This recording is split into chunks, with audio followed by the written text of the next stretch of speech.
तो आज हम पढ़ने वाले हैं कि एक इंग्लिश के सेंटेंस का स्ट्रक्चर क्या होता है।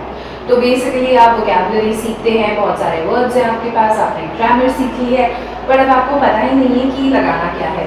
आपके पास वर्ड्स हैं वॉक, मार्केट, टू, गो, लेकिन आपको ये नहीं पता कि ये एग्जैक्टली लगेंगे कैसे, right? So I walk to the market, I walk to the market, right?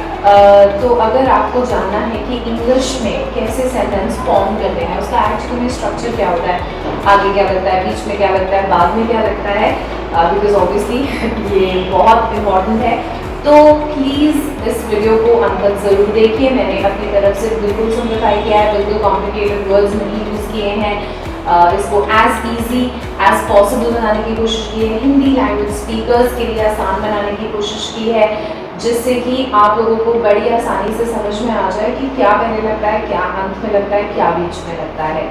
तो without any further ado, let's dive इन।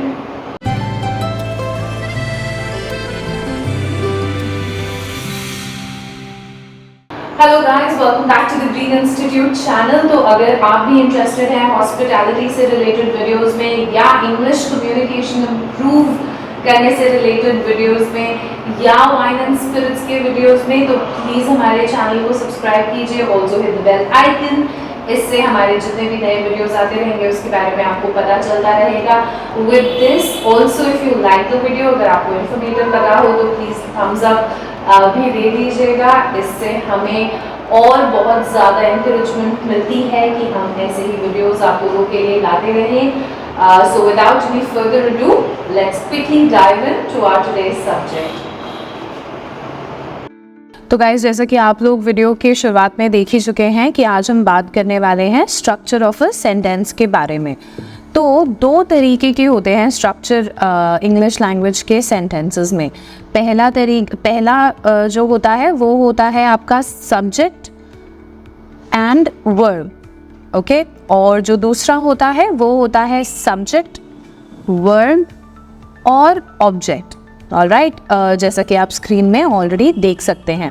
तो पहले बात करते हैं पहले स्ट्रक्चर के बारे में, जिसमें होता है आपका सब्जेक्ट और वर्ब। तो जो सब्जेक्ट होता है वो होता है कर्ता या विषय, मतलब जो कर रहा है किसी भी चीज़ को, और विषय जिसके बारे में हम बात कर रहे हैं, राइट? वो आपका सब्जेक्ट हो गया। वर्ब, जैसा कि आप सब जानते हैं, होता है क्रिया, मतलब किसी भी तरीके का एक्शन, राइट? तो सब्जेक्ट में आता है आपका नाउन या प्रोनाउन, ओके। अब आगे देखते हैं नाउन का मतलब होता है संज्ञा, और प्रोनाउन का मतलब होता है सर्वनाम, राइट? अब इसके बारे में आगे जानते हैं कि ये क्या होते हैं। जो नाउन होता है वो होता है name of a person, place, animal, thing, also idea, okay. So name of a person, place, animal, thing होता है आपका नाउन। अब प्रोनाउन क्या होता है? प्रोनाउन होता है बेसिकली सिंगुलर और प्लूरल में। आपके सिंगुलर में होते हैं आई, यू, ही, शी, इट, और प्लूरल में होता है वी, यू, दे, ओके। तो प्रोनाउन वो होते हैं जो बेसिकली नाउन की जगह पे यूज़ होते हैं, ठीक है? जैसे हम बोलते हैं गाय हमारी माता है, वह हमें दूध देती है, तो ये वह जो है या वो आपका हो गया सर्वनाम, राइट? प्रोनाउन जैसे हम इंग्लिश में बोलते हैं, मतलब नाउन, जैसे कि मान लीजिए मैं लड़की हूँ तो मेरा प्रोनाउन होगा शी, राइट? तो उसे आप बोलते हैं प्रोनाउन। तो ये जो नीचे दिए गए हैं वो है सब्जेक्ट प्रोनाउंस, ओके। मतलब ये हमेशा सेंटेंस की शुरुआत में ही आएंगे। ये जो भी नीचे प्रोनाउंस दिए गए हैं, जैसे I am a girl, you are beautiful, he is dancing, she is eating, it is not working, we are going for a vacation, you all are amazing, they are eating, dancing, जो भी आप बोलना चाहते हो। So did you see कि ये सारे के सारे सब्जेक्ट प्रोनाउन हैं, मतलब ये सेंटेंस की शुरुआत में ही आते हैं, जैसा कि मैंने आपको समझाया कि इस स्ट्रक्चर ऑफ सेंटेंस में पहले आता है सब्जेक्ट, उसके बाद आता है वर्ब। तो पहले इन जो ये अगर आप प्रोनाउन यूज़ करना चाहते हैं तो ये सारे के सारे शब्द आएंगे और उसके बाद वर्ब आएगा, क्रिया। अब वर्ब पे आते हैं। वर्ब होता है आपका क्रिया, जैसे कि हमने बहुत बारी डिस्कस कर ही लिया है। फॉर एग्जांपल प्ले या प्लेइंग, ईट या ईटिंग, स्माइल या स्माइलिंग, राइट। तो ये आपका होता है वर्ब। तो अगर आप देखें तो एग्जाम्पल अगर हम लेना चाहें तो जैसे हमने बोला पहले आएगा सब्जेक्ट, तो हमने नाउन और प्रोनाउन देख लिए। तो अगर मैं प्रोनाउन लगाना चाहती हूँ जैसे आई, तो मैं बोलूँगी आई प्ले, ऑलराइट, या मैं बोलूँगी आई एम प्लेइंग, ओके। फिर मैं बोलूँगी आई ईट, या तो मैं बोलूँगी आई एम ईटिंग, राइट, या मैं बोलूँगी ही स्माइल्स या he is smiling, right? So these are your verbs और इसमें आप पहले सब्जेक्ट लगाते हो जो आपका या तो नाउन होता है या आपका प्रोनाउन होता है, और उसके बाद आप लगाते हो वर्ब जो आपका क्रिया होता है।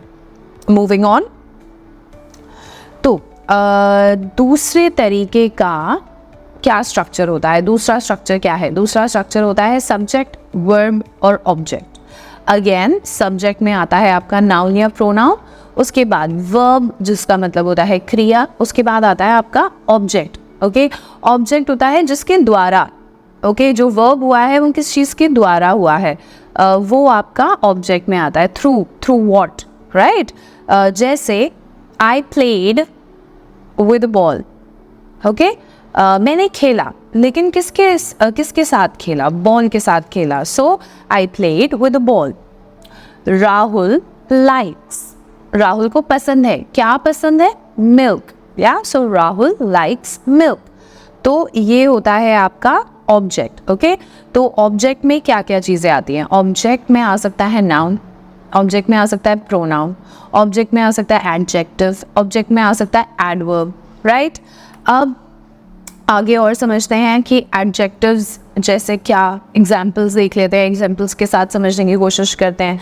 तो एडजेक्टिव्स होता है आपका विशेषण, राइट, और एडवर्ब होता है आपका क्रिया विशेषण।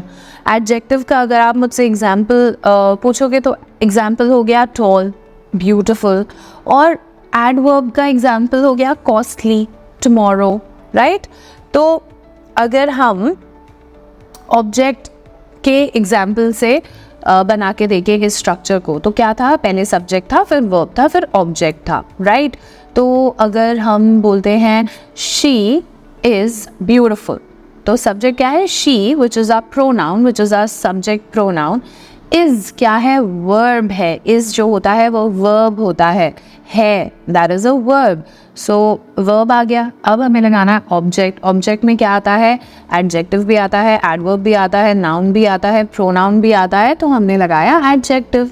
तो शी इज़ ब्यूटिफुल, ओके। अब हम एडवर्ब के एग्जाम्पल से लगा के देखते हैं। She will come tomorrow, right. So she again हमारा प्रोनाउन हो गया, विल कम वर्ब हो गया, राइट, क्रिया हो गया विल कम। टुमारो हमारा एडवर्ब हो गया। एडवर्ब होता है जो एडजेक्टिव और वर्ब दोनों को मिला के जो निकलता है आपका, जिसको क्रिया विशेषण बोलते हैं।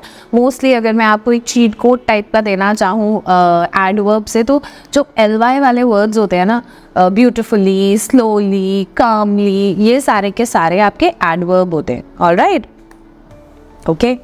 ना जो ऑब्जेक्ट होता है वो हमने देख लिया कि वो होता है नाउन या प्रोनाउन या एडजेक्टिव्स या एडवर्ब, ओके। अब जो ऑब्जेक्ट के प्रोनाउन होते हैं, अब वो देख लेते हैं कि वो क्या होते हैं।